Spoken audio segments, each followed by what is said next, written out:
Clayton, this is Jen. I had a question about pets. Should I allow my tenants to have pets or should I do pet free? What are the pros and cons of both? Thanks. Pets. Okay, good question on pets. So, pets in rental properties. Years ago, I did a video on why I like having pets in rental properties. Because, look, as a pet owner, and if you've ever moved, you know how difficult it is to find rental properties that allow pets. And weren't you at the time when you found a rental property, maybe when you were younger and you had a cat or you had a dog, that it would allow you to stay there? You ended up staying probably for longer because you knew how difficult it was to move and to try to find a pet friendly house. So for me, that brings longevity to having a tenant in the property, right? They're just going to stay longer. And so I like that. I like, first of all, I'm pet friendly. I have a dog. If you watch my show, you know my dog Grover. So I am pet friendly. I like cats. I like dogs. And I'm okay with that. As a landlord, I don't care personally.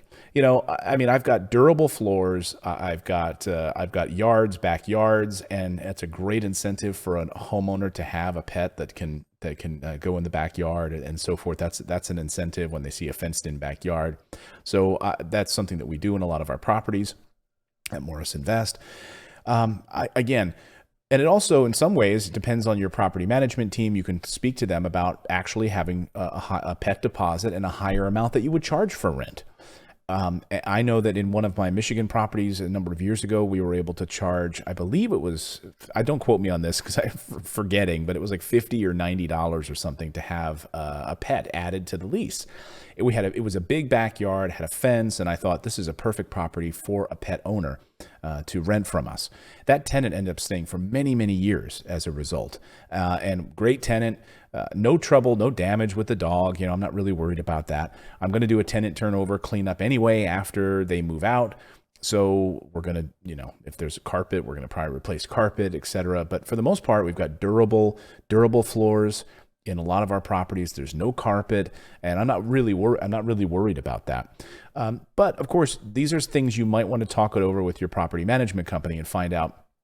Do they require some sort of a pet insurance? What happens if on the lease, the pet, if there's a large dog or some issue arises because they've got a large dog, that may be a problem. A large dog that has a propensity to bite. We certainly don't want that liability falling on you as the landlord, and making sure that your lease with the tenant is protective of that issue. That's, again, something to speak with on your property management front to find out, are there restrictions? Maybe the dog can't be over 40 pounds or 30 pounds. Again, conversations to have with your property management company. And they've been through this. They know it like the back of their hand. They'll have answers. They'll have everything taken care of for you. So this is not something for you to sweat. But in my opinion, I don't mind having pets in properties at all.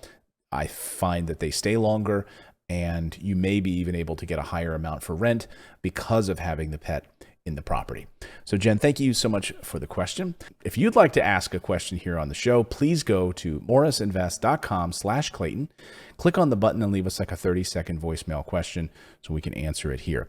And if you would like to take the plunge and get your first real estate investment done for you, fully done for you, just go to our website at morrisinvest.com and click on the book a call button and jump on the phone with one of our team members. They'll walk you through exactly what we do, the funding options we have in place from our different banks that we work with, and show you the different new construction properties that hopefully would be right for you as an investment. So thank you so much for joining us. We'll see you next time, everyone.